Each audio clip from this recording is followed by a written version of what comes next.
ನಮಸ್ಕಾರ ವೀಕ್ಷಕರೇ. Father Muller's medical college ಮತ್ತು ಆಸ್ಪತ್ರೆ ಅರ್ಪಿಸುವ ಆರೋಗ್ಯ ಕಿರಣ ವೈದ್ಯರೊಂದಿಗೆ ಸಂವಾದ ಕಾರ್ಯಕ್ರಮಕ್ಕೆ ಸ್ವಾಗತ. ನಾನು ಅಶ್ವಿನಿ. ವೀಕ್ಷಕರೇ, ಇವತ್ತು ನಮ್ಮ ಜೊತೆ ಪಾರ್ಶ್ವವಾಯು ಎಂಬ ವಿಷಯದ ಬಗ್ಗೆ ಮಾಹಿತಿಯನ್ನ ನೀಡಲಿಕ್ಕೆ ಫಾದರ್ ಮುಲ್ಲರ್ಸ್ ಮೆಡಿಕಲ್ ಕಾಲೇಜಿನ ವೈದ್ಯರು ಜೊತೆಗೆ ಅಸಿಸ್ಟೆಂಟ್ ಪ್ರೊಫೆಸರ್ ಆಗಿರುವಂತಹ ಡಾಕ್ಟರ್ ಸಪ್ನಾ ಅವರು ನಮ್ಮ ಜೊತೆ ಇದ್ದಾರೆ. ಮೇಡಮ್, ಕಾರ್ಯಕ್ರಮಕ್ಕೆ ಸ್ವಾಗತ. ನಮಸ್ಕಾರ.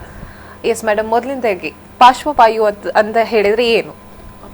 ಸೊ ಪಾರ್ಶ್ವವಾಯು ಅಂತ ಹೇಳಿದರೆ, ಈಗ ಮೆದುಳಿಗೆ ರಕ್ತ ಸಂಚಾರ ಕಮ್ಮಿ ಆದರೆ ಅಥವಾ ಮೆದುಳಿನಲ್ಲಿ ರಕ್ತಸ್ರಾವವಾದರೆ ಅದರಿಂದ ಉಂಟಾಗುವ ಕಂಡೀಷನ್ಗೆ ನಾವು ಪಾರ್ಶ್ವವಾಯು ಅಥವಾ ಸ್ಟ್ರೋಕ್ ಅಥವಾ ಪ್ಯಾರಾಲಿಸಿಸ್ ಅಂತ ಕರಿತೇವೆ.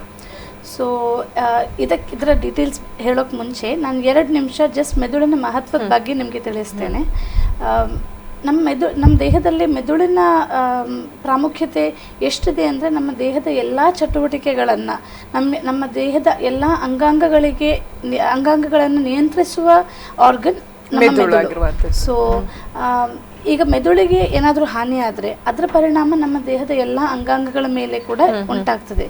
ಸೊ ಸ್ಟ್ರೋಕ್ ಅನ್ನುವ ಕಂಡೀಷನಲ್ಲಿ ನಮ್ಮ ಮೆದುಳಿಗೆ ಹೋಗುವ ರಕ್ತನಾಳದಲ್ಲಿ ಅಥವಾ ರಕ್ತ ಹೆಪ್ಪುಗಟ್ಟಿ ಮೆದುಳಿಗೆ ಹೋಗುವ ರಕ್ತ ಸಂಚಾರ ಕಮ್ಮಿ ಆಗ್ಬೋದು, ಅಥವಾ ಮೆದುಳಿನ ರಕ್ತನಾಳದಲ್ಲಿ ರಕ್ತದೊತ್ತಡದಿಂದಾಗಿ ರಕ್ತಸ್ರಾವಕ್ಕೆ ಛಿದ್ರಗೊಂಡು ಮೆದುಳಿನಲ್ಲಿ ಬ್ಲೀಡಿಂಗ್ ಉಂಟಾಗ್ಬೋದು.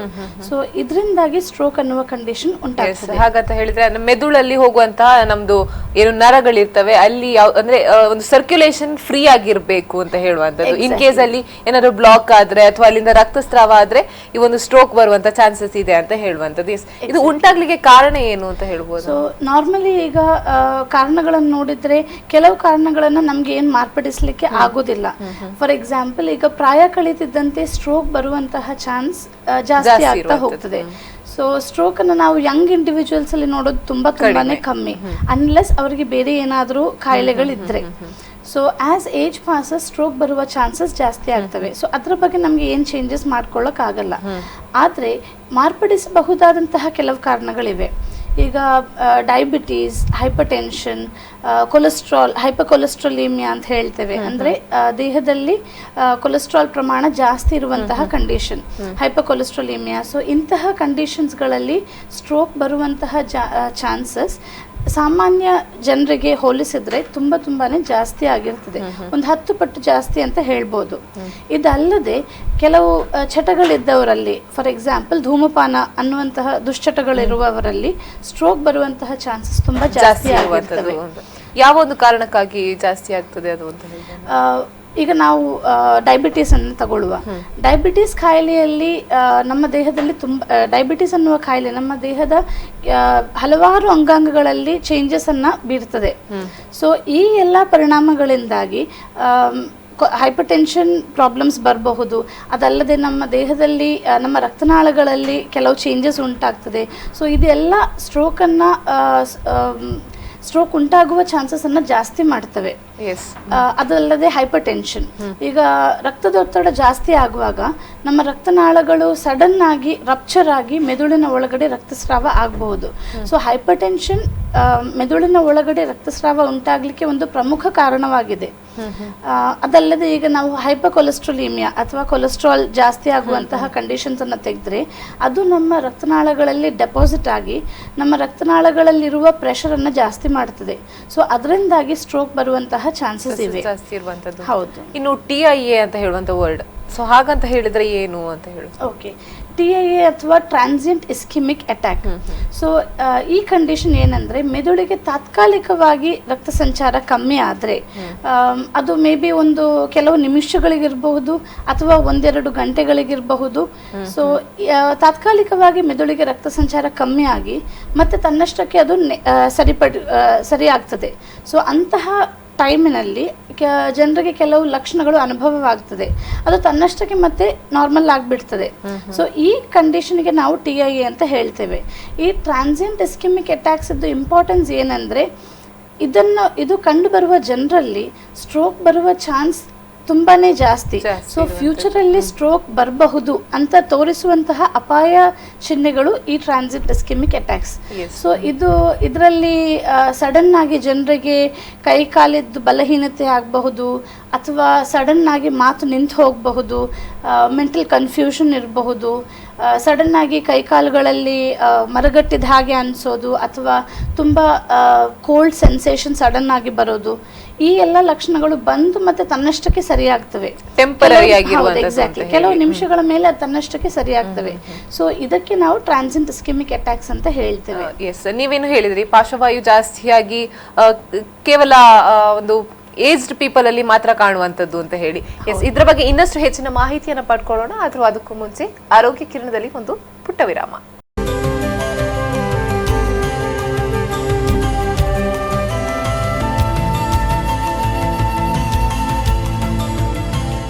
ವಿರಾಮದ ಬಳಿಕ ಆರೋಗ್ಯ ಕಿರಣ ವೈದ್ಯರೊಂದಿಗೆ ಕಾರ್ಯಕ್ರಮಕ್ಕೆ ಮತ್ತೊಮ್ಮೆ ಸ್ವಾಗತ. ಎಸ್ ಮೇಡಮ್, ನಾವು ಸ್ಟ್ರೋಕ್ ಬಗ್ಗೆ ಮಾತಾಡ್ತಾ ಇದ್ವಿ. ಇನ್ನು ಒಬ್ಬ ವ್ಯಕ್ತಿಗೆ ಪಾರ್ಶ್ವವಾಯು ಬಂದಿದೆ ಅಂತ ಹೇಗೆ ಗೊತ್ತಾಗ್ತದೆ? ಇದರ ಲಕ್ಷಣಗಳೇನು ಅಂತ ಹೇಳ್ಬೋದಾ? ಲಕ್ಷಣಗಳು ಬೇಸಿಕಲಿ ನಮ್ಮ ಮೆದುಳಿನಲ್ಲಿ ಯಾವ ಜಾಗದಲ್ಲಿ ರಕ್ತ ಸಂಚಾರ ಕಮ್ಮಿ ಆಗಿದೆ ಅಥವಾ ಯಾವ ಜಾಗದಲ್ಲಿ ರಕ್ತಸ್ರಾವವಾಗಿದೆ ಅದರ ಮೇಲೆ ಡಿಪೆಂಡ್ ಆಗಿರ್ತದೆ. ಆದರೆ ಕಾಣುವ ಲಕ್ಷಣಗಳಲ್ಲಿ ನಾವು ಸಹಜವಾಗಿ ಕಾಣುವಂತಹ ಕೆಲವು ಲಕ್ಷಣಗಳಿವೆ. ಅವು ಏನಂದ್ರೆ, ಸಡನ್ ಆಗಿ ರೋಗಿಗಳಿಗೆ ಒಂದು ಕೈಯಲ್ಲಿ ಅಥವಾ ಕೈ ಕಾಲಿನಲ್ಲಿ ದೇಹದ ಒಂದು ಭಾಗದಲ್ಲಿ ಬಲಹೀನತೆ ಅನಿಸೋದು, ಸಡನ್ ಆಗಿ ಒಂದು ಕಣ್ಣಿದ್ದು ದೃಷ್ಟಿಹೀನತೆ ಅಥವಾ ಮುಖದ ದೌರ್ಬಲ್ಯ ಆಗಿರಬಹುದು, ಅಥವಾ ಡಿವಿಯೇಷನ್ ಆಫ್ ದ ಲಿಪ್ಸ್ ಅಂದ್ರೆ ತುಟಿ ಒಂದ್ ಕಡೆಗೆ ಟರ್ನ್ ಆಗಿ ಹೋಗೋದು. ಸೊ ಇವೆಲ್ಲ ಕಾಮನ್ಲಿ ನಾವು ಕಾಣುವಂತಹ ಕೆಲವು ಲಕ್ಷಣಗಳು.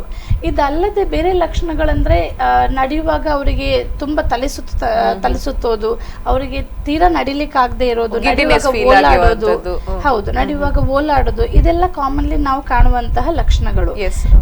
ಸ್ಟ್ರೋಕ್ ಈಗ ನಮ್ಮ ಮೆದುಳಿನ ದೊಡ್ಡ ಭಾಗದಲ್ಲಿ ಅದು ಎಫೆಕ್ಟ್ ಆಗೋದಾದ್ರೆ, ಈ ಕೈಕಾಲಿದ್ದು ವೀಕ್ನೆಸ್ ಜೊತೆಗೆ ಅವರಿಗೆ ಮೂರ್ಛೆ ಕೂಡ ಹೋಗಬಹುದು. ಸೊ ಈ ಎಲ್ಲ ಲಕ್ಷಣಗಳೇನಾದ್ರೂ ಕಂಡು ಬಂದ್ರೆ ರೋಗಿಗೆ ಸ್ಟ್ರೋಕ್ ಬಂದಿರಬಹುದು ಅನ್ನುವ ಒಂದು ಲಕ್ಷಣ ಅಂತ ಹೇಳ್ಬೋದು. ಎಸ್, ನೀವು ಹೇಳಿದ್ರಿ ಈಗ ಮೂರ್ಛೆ ಬೀಳ್ಬಹುದು ಅಂತ ಹೇಳಿ. ಸೊ ಮೂರ್ಛೆ ಬೀಳುವಂತ ಟೈಮಲ್ಲಿ ಅವರು ಕಾನ್ಶಿಯಸ್ ಆಗಿರ್ತಾರ, ಅನ್ಕಾನ್ಶಿಯಸ್ ಆಗಿ? ಅಂದ್ರೆ ಇಲ್ಲ, ಮೂರ್ಛೆ ಹೋದ್ರೆ ಅವರಿಗೆ ಕಾನ್ಶಿಯಸ್ನೆಸ್ ಇರೋದಿಲ್ಲ. ಸೊ ಅದು ನಮ್ಮ ಮೆದುಳಿನ ಒಂದು ದೊಡ್ಡ ಭಾಗಕ್ಕೆ ಅದು ಎಫೆಕ್ಟ್ ಆಗಿದ್ರೆ ಅದು ನಮ್ಮ ಸೆನ್ಸೋರಿಯಂ ಅನ್ನ ಕೂಡ ಎಫೆಕ್ಟ್ ಮಾಡ್ತದೆ. ಎಸ್, ಮತ್ತೆ ಇನ್ನೊಂದು ನೀವು ಹೇಳಿದ್ರಿ, ಒಂದು ಪರ್ಟಿಕ್ಯುಲರ್ ಭಾಗದಲ್ಲಿ ವರ್ಕ್ ಆಗದೆ ಇರುವಂತದ್ದು ಅಂತ. ಸೊ ಫುಲ್ ಮೇಲಿಂದ ಕೆಳಗೆ ತನಕ ಕೂಡ ಅದು ಹಾಗೆ ಒಂದು ಭಾಗದಲ್ಲಿ ಕೈ ಕಾಲು ಬಲಹೀನತೆ ಕಾಣಬಹುದು. ಅದು ಅಬ್ಸಲ್ಯೂಟ್ಲಿ ನೋ ಪವರ್ ಆಗಿರ್ಬೋದು ಅಥವಾ ಸ್ವಲ್ಪ ಬಲಹೀನತೆ ಅನ್ಸ್ಬಹುದು. ಎಸ್, ಇನ್ನು ಚಿಕಿತ್ಸೆ ಏನಾದ್ರೂ ಇದೆಯಾ ಇದಕ್ಕೆ ಅಂತ? ಹೌದು, ಈಗ ಸ್ಟ್ರೋಕ್ ಬಂದ ವ್ಯಕ್ತಿಗೆ ಅವರು ಯಾವ ಟೈಮಿನಲ್ಲಿ ಪ್ರೆಸೆಂಟ್ ಮಾಡ್ತಾರೆ ಹಾಸ್ಪಿಟಲ್ಗೆ ಅದರ ಮೇಲೆ ಡಿಪೆಂಡ್ ಆಗಿರುತ್ತೆ. ಒಂದೊಂದು ಸ್ಟೇಜಸ್ ಕೂಡ ಇದೆ ಅಂತ ಹೇಳ್ಬೋದು. ಯಾವುದು ಅಂತ ಹೇಳಿ ಎಕ್ಸ್ಪ್ಲೈನ್ ಮಾಡ್ಬೋದಾ? ಹೌದು, ಒಂದಂದ್ರೆ ನಾವು ಕನ್ಸರ್ವೇಟಿವ್ ಟ್ರೀಟ್ಮೆಂಟ್ ಅಂತ ಹೇಳ್ತೇವೆ. ಕೆಲವು ಕಂಡೀಷನ್ಸ್ ಅಲ್ಲಿ ನಮ್ಗೆ ಈಗ ಜಸ್ಟ್ ಕನ್ಸರ್ವೇಟಿವ್ ಮ್ಯಾನೇಜ್ಮೆಂಟಿಗೆ ಹೋಗ್ಬೇಕಾಗ್ತದೆ. ಸೊ ಅಂತಹ ಕಂಡೀಷನ್ಸ್ ಅಲ್ಲಿ ನಾವೀಗ ರಕ್ತ ಹೆಪ್ಪುಗಟ್ಟೋದನ್ನ ಪ್ರಿವೆಂಟ್ ಮಾಡುವಂತಹ ಕೆಲವು ಔಷಧಿಗಳಿವೆ, ಅದನ್ನ ನಾವು ಕೊಡ್ತೇವೆ. ಅದಲ್ಲದೆ BP ಕಂಟ್ರೋಲ್, ಶುಗರ್ ಕಂಟ್ರೋಲ್, ಇದಕ್ಕೆಲ್ಲ ತುಂಬ ಮಹತ್ವ ಇದೆ ಸ್ಟ್ರೋಕ್ ಇದ್ದು ಮ್ಯಾನೇಜ್ಮೆಂಟ್ ಅಲ್ಲಿ. ಆದರೆ ಈಗ ಕೆಲವು ಕಂಡೀಷನ್ಸ್ ಅಲ್ಲಿ in case patients within 3 hours ಅದು ಸ್ಟ್ರೋಕ್ ಲಕ್ಷಣಗಳು ಆರಂಭವಾಗಿ ಒಂದು 3 ಗಂಟೆ ಒಳಗಡೆ ಅವರು ಚಿಕಿತ್ಸೆಗೆ ಬರೋದಾದ್ರೆ ಇಂತಹ ಜನರಲ್ಲಿ ನಮಗೆ ಈಗ ರಕ್ತ ಹೆಪ್ಪುಗಟ್ಟಿರೋದನ್ನ ಕರಗಿಸುವಂತಹ ಕೆಲವು ಇಂಜೆಕ್ಷನ್ಸ್ ಇವೆ. ಸೊ ಅದನ್ನ ನಮಗೆ ಕೊಡಬಹುದು. ಎಸ್, ಇನ್ನು ಥರ್ಮೋಲಿಸಿಸ್ ಅಂತ ಹೇಳಿದ್ರೆ? ಥ್ರಾಂಬೋಲೈಸಿಸ್, ಹೌದು. ಥ್ರಾಂಬೋಲೈಸಿಸ್ ಅಂದ್ರೆ ಅದೇ ನಾನು ಈಗ ಹೇಳಿದ್ದು, ಈಗ ರಕ್ತ ಹೆಪ್ಪುಗಟ್ಟೋದನ್ನ ಕರಗಿಸುವಂತಹ ಕೆಲವು ಔಷಧಿಗಳು. ಸೊ ಆ ಪ್ರೊಸೀಜರ್ ಅನ್ನ ನಾವು ಥ್ರಾಂಬೋಲೈಸಿಸ್ ಅಂತ ಕರಿತೇವೆ. ಸೊ ಇದನ್ನ ನಾವು ಎಲ್ಲಾ ಪೇಷಂಟ್ಸ್ಗಳಿಗೂ ಕೊಡೋಕ್ಕಾಗಲ್ಲ, ಅದು ವ್ಯಕ್ತಿಯಿಂದ ವ್ಯಕ್ತಿಗೆ ಡಿಪೆಂಡ್ ಆಗಿರ್ತದೆ. ಅವರಿಗೆ ಬೇರೆ ಯಾವುದೆಲ್ಲ ಕಾಯಿಲೆಗಳಿವೆ ಅದ್ರ ಮೇಲೂ ಕೂಡ ಡಿಪೆಂಡ್ ಆಗಿರ್ತವೆ. ಅವ್ರಿಗೆ ಎಷ್ಟು ಸ್ಟ್ರೋಕ್ ಆರಂಭವಾಗಿ ಎಷ್ಟು ಟೈಮ್ ಆದ್ಮೇಲೆ ಅವರು ಹಾಸ್ಪಿಟ್ಲಿಗೆ ಬಂದಿದ್ದಾರೆ ಅದು ಕೂಡ ಡಿಪೆಂಡ್ ಆಗಿರ್ತದೆ. ಯಾಕೆಂದ್ರೆ ಸ್ಟ್ರೋಕ್ ಲಕ್ಷಣಗಳು ಆರಂಭವಾಗಿ ಒಂದು 3 ಗಂಟೆ ಒಳಗಡೆ ಅವರು ಟ್ರೀಟ್ಮೆಂಟ್ಗೆ ಬರೋದಾದ್ರೆ ಈ ಔಷಧಿಗಳು ಫಲದಾಯಕವಾಗಿರ್ತವೆ. ಇಲ್ಲದಿದ್ರೆ ಟೈಮ್ ಪಾಸ್ ಆದ ಹಾಗೆ ಇದರದ್ದು ಸಕ್ಸಸ್ ರೇಟ್ ತುಂಬಾ ಕಡಿಮೆ ಆಗುವಂತದ್ದು. ಹೌದು. ನಾವು ಈಗ ಟ್ರೀಟ್ಮೆಂಟ್ ಬಗ್ಗೆ ಮಾತಾಡ್ತಾ ಇದ್ವಿ. ಇನ್ನು ಟ್ರೀಟ್ಮೆಂಟ್ ಅಲ್ಲಿ ಮಾತಾಡೋದಾದ್ರೆ ಫಿಸಿಯೋಥೆರಪಿಯಿಂದ ಪಾರ್ಶ್ವವಾಯುದಕ್ಕೆ ಯಾವ್ದಾದ್ರು ಚಿಕಿತ್ಸೆ ಇದೆಯಾ ಅಂತ? ಹೌದು, ಈಗ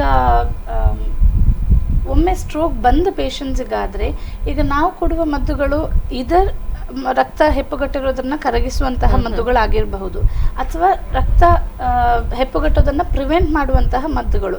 ಆದರೆ ಒಮ್ಮೆ ವೀಕ್ನೆಸ್ ಬಂದಾದ್ರೆ ಅದನ್ನು ನಾವೀಗ ರಿವರ್ಸ್ ಮಾಡುವಂತಹ ಮದ್ದುಗಳು ಜಸ್ಟ್ ಥ್ರಾಂಬೋಲೈಟಿಕ್ ಏಜೆಂಟ್ಸ್. ಈಗ ಅದನ್ನ ಕೊಡ್ಲಿಕ್ಕೆ ಆಗದಂತಹ ಸಬ್ಸೆಟ್ ಆಫ್ ಪೇಷಂಟ್ಸ್, ಅವರಿಗೆ the mainstay of rehabilitation for stroke is physiotherapy. So ಫಿಸಿಯೋಥೆರಪಿಯಿಂದಾಗಿ ಅವರಿಗೆ ಬಂದ ಬಲಹೀನತೆಯನ್ನ ಕ್ರಮೇಣ ಎಕ್ಸಸೈಸ್ ಇಂದಾಗಿ ಅದನ್ನ ಇಂಪ್ರೂವ್ಮೆಂಟ್ ತರಿಸಬಹುದು. ಯಾಕೆಂದ್ರೆ ಫಿಸಿಯೋಥೆರಪಿ ಮಾಡದಿದ್ರೆ ಕ್ರಮೇಣ ಟೈಮ್ ಪಾಸ್ ಆದ ಹಾಗೆ ಅವರಿಗೆ ಕೈಗಳಲ್ಲಿ ಸ್ಟಿಫ್ನೆಸ್, ಕಾಂಟ್ರಾಕ್ಚರ್ಸ್ ಬರುವಂತಹ ಸಾಧ್ಯತೆಗಳಿವೆ. ಸೊ ಇದನ್ನ ನಾವು ಪ್ರಿವೆಂಟ್ ಮಾಡಬೇಕಾದ್ರೆ physiotherapy is very important. So stroke ಬಂದ ಟೈಮಿನಿಂದ ಫರ್ದರ್ ಆಸ್ ಟೈಮ್ ಪಾಸಸ್ ಅವ್ರು ಫಿಸಿಯೋಥೆರಪಿಯನ್ನು ಕಂಟಿನ್ಯೂಸ್ ಆಗಿ ತಗೊಳ್ತಾ ಇದ್ದರೆ, ಎಕ್ಸಸೈಸಸನ್ನು ಡೈಲಿ ಬೇಸಿಸಲ್ಲಿ ಕಂಟಿನ್ಯೂಸ್ ಆಗಿ ಮಾಡಿದರೆ ವೀಕ್ನೆಸ್ ಇಂಪ್ರೂವ್ ಆಗುವ ಚಾನ್ಸಸ್ ಕೂಡ ಬೆಟರ್. ಇನ್ನು ಇದೊಂದು ಫಿಸಿಯೋಥೆರಪಿ ಏನು ಒನ್ ಆಫ್ ದಿ ಟ್ರೀಟ್ಮೆಂಟ್ ಅಂತ ಹೇಳ್ಬೋದು. One of the treatment modality. So ಅದಕ್ಕೆ ಏನಾದರೂ ಡ್ಯೂರೇಷನ್ ಏನಾದರೂ ಇದೆಯಾ, ಇಷ್ಟೇ ಟೈಮ್ ತನಕ ಮಾಡಬೇಕು ಅಂತ ಹೇಳಿ ಏನಾದರೂ? ಇಲ್ಲ, ನಾರ್ಮಲಿ ಈಗ ಹಾಸ್ಪಿಟಲ್ಸ್ ಅಲ್ಲಾದರೆ ನಾವು ಫಿಸಿಯೋಥೆರಪಿಯನ್ನು within about once the patient condition stabilises ನಾವು ಫಿಸಿಯೋಥೆರಪಿಯನ್ನು ಆರಂಭ ಮಾಡ್ತೇವೆ. ಮತ್ತು ಪೇಷಂಟ್ ಸ್ವಲ್ಪ ಒಂದು ಕ್ಲಿನಿಕಲಿ ಇಂಪ್ರೂವ್ಮೆಂಟ್ ತೋರಿಸೋ ತನಕ ಹಾಸ್ಪಿಟಲಲ್ಲೇ ಫಿಸಿಯೋಥೆರಪಿಯನ್ನು ಕೊಡ್ತೇವೆ. ಅದಾದಮೇಲೆ ನಾವು ಪೇಷಂಟ್ಸನ್ನು ಅಡ್ವೈಸ್ ಮಾಡೋದು ಏನಂದರೆ, ನೀವು ಮನೆಗೆ ಹೋಗಿ ಇದೇ ಫಿಸಿಯೋಥೆರಪಿ ಎಕ್ಸಸೈಸಸನ್ನು ಕಂಟಿನ್ಯೂ ಮಾಡಬೇಕು. ಸೊ ಇದನ್ನು ಕಂಟಿನ್ಯೂ ಮಾಡ್ತಿದ್ದಂತೆ ಮೆಲ್ಲ over a period of may be 1 to 2 months ಮೆಲ್ಲ ಕ್ರಮೇಣ ರಿಕವರ್ ಆಗ್ತಾ ಹೋಗುವಂಥದ್ದು ಅಂತ. ಎಸ್ ವೀಕ್ಷಕರೇ, ಇನ್ನಷ್ಟು ಹೆಚ್ಚಿನ ಮಾಹಿತಿಗಳನ್ನು ಪಡ್ಕೊಳ್ಳೋಣ, ಆದರೆ ಅದಕ್ಕೂ ಮುನ್ನ ವಿರಾಮ.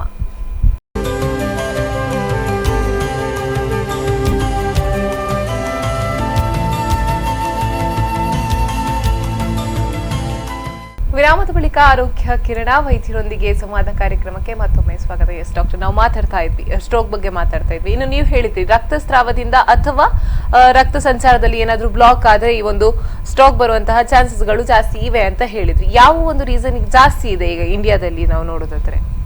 ಓಕೆ, ಫಸ್ಟ್ ಆಫ್ ಆಲ್ ಈಗ ರಕ್ತಸ್ರಾವ ಮತ್ತು ರಕ್ತ ಸಂಚಾರದಲ್ಲಿ ಬ್ಲಾಕ್ ಇದರಿಂದಾಗಿ ಬರುವಂತಹ ಸ್ಟ್ರೋಕ್ ಕೇಸಸ್ಗಳಲ್ಲಿ ನಾವು ನೋಡೋದೇನೆಂದರೆ, ರಕ್ತ ಸಂಚಾರದಲ್ಲಿ ಬ್ಲಾಕ್ ಉಂಟಾಗಿ ಸ್ಟ್ರೋಕ್ ಬರುವ ಚಾನ್ಸಸ್ ತುಂಬ ಜಾಸ್ತಿ. Maybe we can say 70% of the stroke ಕೇಸಸ್ಗಳಲ್ಲಿ ರಕ್ತ ಸಂಚಾರಕ್ಕೆ ಬ್ಲಾಕ್ ಉಂಟಾಗಿ ಬರುವಂತಹ ಕೇಸಸ್. ಸೊ ಇದಕ್ಕೆ ನಾವು ರಿಸ್ಕ್ ಫ್ಯಾಕ್ಟರ್ಸನ್ನು ನೋಡೋದಾದರೆ, ಡಯಾಬಿಟೀಸ್, ಹೈಪರ್ಟೆನ್ಷನ್, ಹೈಪರ್ಕೊಲೆಸ್ಟ್ರಾಲಿಮಿಯಾ, ಈ ಎಲ್ಲ ಕಾಯಿಲೆಗಳು ಕೂಡ ಸ್ಟ್ರೋಕ್ ಉಂಟಾಗೋದಕ್ಕೆ ಇಂಪಾರ್ಟೆಂಟ್ ರೀಸನ್. ಮತ್ತೆ ನಮ್ಮ ಏಷ್ಯನ್ ಜನಾಂಗದಲ್ಲಿ ಹೈಪರ್ಟೆನ್ಷನ್, ಡಯಾಬಿಟೀಸ್ ಮತ್ತೆ ಒಬೇಸಿಟಿ, ಈ ಕಂಡೀಷನ್ಸ್ ನಾವು ತುಂಬ ಜಾಸ್ತಿಯಾಗಿ ಕಾಣ್ತೇವೆ compare to the other populations. So ಇದರಿಂದಾಗಿ ಅದಲ್ಲದೆ ನಮ್ಮ ಈಗಿನ ಜೀವನ ಶೈಲಿ ಮತ್ತು ಆಹಾರ ಕ್ರಮಗಳಲ್ಲಿ ತುಂಬ ಒಂದು ವ್ಯತ್ಯಾಸ ಬಂದಿದೆ. ಸೊ ಇದರಿಂದಾಗಿ ಕೂಡ ಸ್ಟ್ರೋಕ್ ಮತ್ತು ಈ ಬೇರೆ ಹಲವಾರು ಕಾಯಿಲೆಗಳು, ಅದು ಡಯಾಬಿಟೀಸ್, ಹೈಪರ್ಟೆನ್ಷನ್ ಇರಲಿ, ಹಾರ್ಟಿದ್ದು ತೊಂದರೆಗಳಿರಲಿ, ಇವೆಲ್ಲ ಕಾಣೋದೀಗ ಜಾಸ್ತಿ ಆಗಿದೆ. ಎಸ್, ಇನ್ನು ಸ್ಟ್ರೋಕ್ ಬರುವುದನ್ನು ತಡೆಗಟ್ಟಲು ಇರುವಂತಹ ವಿಧಾನಗಳ ಬಗ್ಗೆ ತಿಳಿಸ್ಬೋದಾ ಅಂತ, ಯಾವ ರೀತಿ ಜಾಗ್ರತೆ ವಹಿಸ್ಬೋದು ಅಂತ? ಓಕೆ, ಸೊ ಸ್ಟ್ರೋಕ್ ಬರೋದನ್ನು ತಡೆಗಟ್ಟಬೇಕಾದ್ರೆ ನಾವು ಮೇಯ್ನ್ ಆಗಿ ಕಾನ್ಸಂಟ್ರೇಟ್ ಮಾಡಬೇಕಾಗಿರೋದು ಒಂದು ಅಂದರೆ ನಮ್ಮ ಆಹಾರ ಕ್ರಮಗಳನ್ನು, ಇನ್ನೊಂದು ನಮ್ಮ ಜೀವನ ಶೈಲಿಯನ್ನು.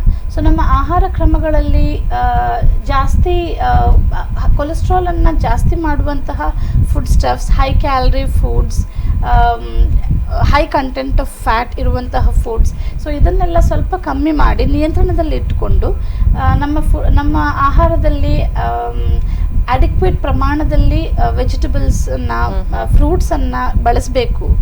ಅದಲ್ಲದೆ ನಮ್ಮ ಜೀವನ ಶೈಲಿಯಲ್ಲಿ ಕೂಡ ನಾವು ತುಂಬ ವ್ಯತ್ಯಾಸಗಳನ್ನು ಮಾಡಬೇಕಾಗಿದೆ. ಯಾಕೆಂದರೆ ಈಗಿನ ಪಾಪ್ಯುಲೇಷನಲ್ಲಿ ಜಂಕ್ ಫುಡ್ಗೆ ಜಾಸ್ತಿ ಹೋಗುವ. ಹೌದು, ಅದಲ್ಲದೆ ಈಗಿನ ಈ ನಮ್ಮ ಲೈಫ್ ಸ್ಟೈಲಲ್ಲಿ ಎಕ್ಸಸೈಸ್ ಕೂಡ ತುಂಬ ಕಮ್ಮಿ ಆಗಿದೆ. ಸೊ ನಾವು may be every day like daily 30 minutes of moderate intensity exercises like walking or ಅಥವಾ ಮೇ ಬಿ ಜಾಗಿಂಗ್, ಸ್ವಿಮ್ಮಿಂಗ್, ಈ ಎಲ್ಲ ಆಕ್ಟಿವಿಟೀಸನ್ನು ನಮ್ಮ ಜೀವನದಲ್ಲಿ ಅಳವಡಿಸಿಕೊಂಡ್ರೆ ಇದರಿಂದಾಗಿ ನಮಗೆ ಫ್ಯೂಚರಲ್ಲಿ ತುಂಬ ಬೆನಿಫಿಟ್ಸ್ ಇರುತ್ತೆ. ಹೆಲ್ದಿ ಆಗಿರ್ಬೋದು ಅಂತ ಎಕ್ಸಾಕ್ಟ್ಲಿ. ಸೊ ಒಂದು ಹೆಲ್ದಿ ಲೈಫ್ ಸ್ಟೈಲನ್ನು ನಾವು ಅಡಾಪ್ಟ್ ಮಾಡಿಕೊಂಡ್ರೆ ನಮಗೆ ಸ್ಟ್ರೋಕ್ ಬರುವಂತಹ ಚಾನ್ಸಸ್ ಕಮ್ಮಿ ಆಗ್ತವೆ. ಇದಲ್ಲದೆ ಈಗ ಕಾಯಿಲೆಗಳು, ಫಾರ್ ಎಕ್ಸಾಂಪಲ್ ಡಯಾಬಿಟೀಸ್, ಹೈಪರ್ಟೆನ್ಷನ್, ಹೃದ್ರೋಗ ಇರುವ ಕಾಯಿಲೆಗಳು, ಸೊ ಈ ಎಲ್ಲ ಕಾಯಿಲೆಗಳನ್ನ ನಾವು ಕಂಟ್ರೋಲ್ ಮಾಡಿಕೊಂಡು ಔಷಧಿಗಳನ್ನೆಲ್ಲ ಕರೆಕ್ಟ್ ಆಗಿ ತಗೊಂಡು ಮತ್ತೆ ನಮ್ಮ ಜೀವನ ಶೈಲಿಯನ್ನ ಕೂಡ ಉತ್ತಮವಾಗಿಸ್ಕೊಂಡ್ರೆ ನಮಗೆ ಸ್ಟ್ರೋಕ್ ಬರುವ ಚಾನ್ಸಸ್ ಅನ್ನ ಕಡಿಮೆ ಮಾಡಬಹುದು ಅಂತ. ಎಸ್, ಬ್ಯಾಲೆನ್ಸ್ಡ್ ಫುಡ್ ಮತ್ತೆ ಅದಕ್ಕೆ ಬೇಕಾಗಿರುವಂತಹ ಎಕ್ಸರ್ಸೈಸ್ ಇಂದ. ಎಸ್, ಇನ್ನು ಕಂಕನಾಡಿಯಲ್ಲಿರುವಂತಹ ಫಾದಮುಲ್ಲಾ ಮೆಡಿಕಲ್ ಕಾಲೇಜ್ ಮತ್ತು ಆಸ್ಪತ್ರೆಯಲ್ಲಿ ಈ ಒಂದು ಸ್ಟ್ರೋಕಿಗೆ ಯಾವ ರೀತಿಯ ಚಿಕಿತ್ಸೆಗಳಿವೆ ಅಂತ ಹೇಳಬಹುದಾ? ಓಕೆ, ಈಗ ಫಾದಮುಲ್ಲಾ ಹಾಸ್ಪಿಟಲ್ ಅಲ್ಲಿ ಮತ್ತೆ ನಮ್ಮ ನಗರದಲ್ಲಿ ಹಲವಾರು ಆಸ್ಪತ್ರೆಗಳಲ್ಲೂ ಕೂಡ ಈಗ ಸ್ಟ್ರೋಕ್ ಯೂನಿಟ್ಸ್ ಅನ್ನ ಎಸ್ಟಾಬ್ಲಿಷ್ ಮಾಡಿದ್ದೇವೆ. ಸೊ ಈ ಸ್ಟ್ರೋಕ್ ಯೂನಿಟ್ಸ್ ಅಲ್ಲಿ ಏನ್ ಮಾಡ್ತಾರೆ ಅಂದ್ರೆ, ಈಗ ಇನ್ ಕೇಸ್ ಪೇಷಂಟ್ಸ್ ಈಗ ರಕ್ತ ಸಂಚಾರದಲ್ಲಿ ಬ್ಲಾಕ್ ಇಂದಾಗಿ ಸ್ಟ್ರೋಕ್ ಬಂದಿದ್ರೆ ಈ ಪೇಷಂಟ್ಸ್ಗಳಿಗೆ ನಾನು ಹೇಳಿದ ಥ್ರಾಂಬೋಲೈಸಿಸ್ ಟ್ರೀಟ್ಮೆಂಟ್ ಅನ್ನ ನಾವು ಅಡ್ಮಿನಿಸ್ಟರ್ ಮಾಡ್ತೇವೆ. So in case patients late ಆಗಿ ಪ್ರೆಸೆಂಟ್ ಮಾಡಿದ್ರೆ ನಾವು ಅದನ್ನ ಕನ್ಸರ್ವೇಟಿವ್ ಮ್ಯಾನೇಜ್ಮೆಂಟ್ಗಾಗಿ ತಗೊಳ್ತೇವೆ. ಎಸ್, ಇಷ್ಟೊತ್ತು ನಮ್ಮ ಜೊತೆ ಇದು ಮಾಹಿತಿಯನ್ನು ನೀಡಿದ ಮೇಡಮ್, ನಿಮಗೆ ಧನ್ಯವಾದಗಳು. Thank you. ಎಸ್ ವೀಕ್ಷಕರೇ, ಇದು ಈ ಹೊತ್ತಿನ ವಿಶೇಷ. ನಿರಂತರ ಸುದ್ದಿ, ಮಾಹಿತಿ, ಮನೋರಂಜನೆಗಾಗಿ ನೋಡ್ತಾ ಇರಿ P4 ನ್ಯೂಸ್. ಮುನ್ನುಡಿ ಮುನ್ನಡೆಗಾಗಿ.